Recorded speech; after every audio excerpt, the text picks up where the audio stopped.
안녕하세요. 지식과 자산이 쌓인 투자 커뮤니티 클럽큐입니다. 투자를 하다 보면 수익을 내기 위해 자꾸 무언가를 더 해야만 할 것 같은 기분이 들게 마련인데요. 공부를 하고 실전 경험을 쌓아 나가려는 노력도 중요하지만 때로는 반대로 하지 말아야 할 것들을 지키는 게 필요할 때도 있습니다. 오늘은 책 랜덤워크 투자 수업에 나오는 내용을 토대로 우리가 무엇을 하지 말아야 할지 알아보겠습니다. 첫째, 군중 행동에 휩쓸리는 것을 경계해야 합니다. 투자를 하면서 계속 더 중요하다 느껴지는 게 심리인데요.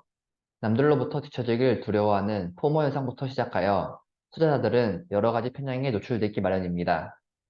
지인들의 투자 현황에 대한 고민 상담을 받을 때가 종종 있는데 투자 이유가 주변인의 추천 혹은 언론에 나오는 뉴스 때문인 경우가 많았습니다. 대중이 몰리는 곳에는 아무래도 수익의 기회가 적을 수밖에 없습니다. 여기저기서 들려오는 종목 추천을 참고로 하되 꼭 본인이 직접 분석을 해보는 습관이 중요하겠습니다. 두 번째로 잦은 거래를 피해야 합니다. 때론 나무늘보와 같은 나태함이 최고의 투자 방식일 수 있습니다. 많은 사람들이 놓치고 있는 부분이 바로 세금과 수수료입니다. 얼마 전 가족의 계좌를 들여다보았더니 수수료가 생각보다 많이 나가고 있었습니다. 증권사마다 수수료 체계가 다르고 컴퓨터로 매매하냐 핸드폰으로 매매하냐에 따라서도 수수료가 다 다르게 적용됩니다. 증권사에서 실시하는 수수료 무료 이벤트에 참여하여 계좌를 만들어 보는 것도 수수료를 아끼는 방안입니다. 국가에 내는 세금 체계 자체는 바꿀 수 없지만 매매를 적게 하면 이 역시 줄일 수 있습니다. 지난 거래 내역을 보시면서 몇 프로나 수수료를 내고 있었는지 한번 확인해 보시기 바랍니다.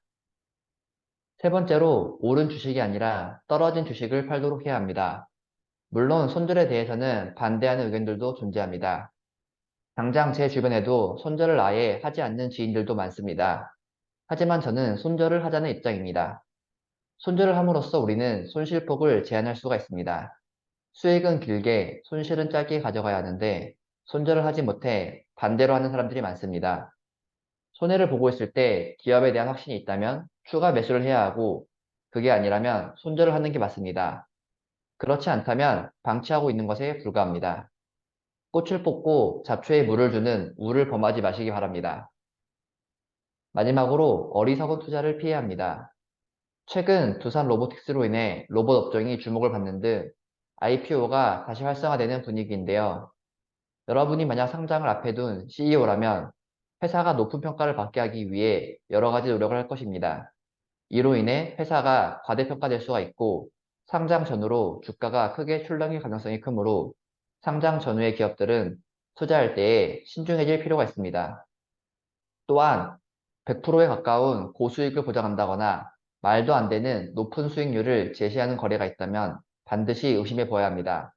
너무 좋아서 사실 리가 없어 라는 생각이 든다면 정말로 사실 리가 없을 것입니다.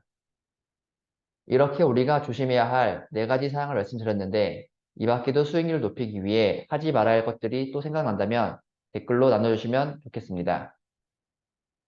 오늘 내용은 랜덤워크 투자 수업을 기반으로 제작하였습니다. 감사합니다.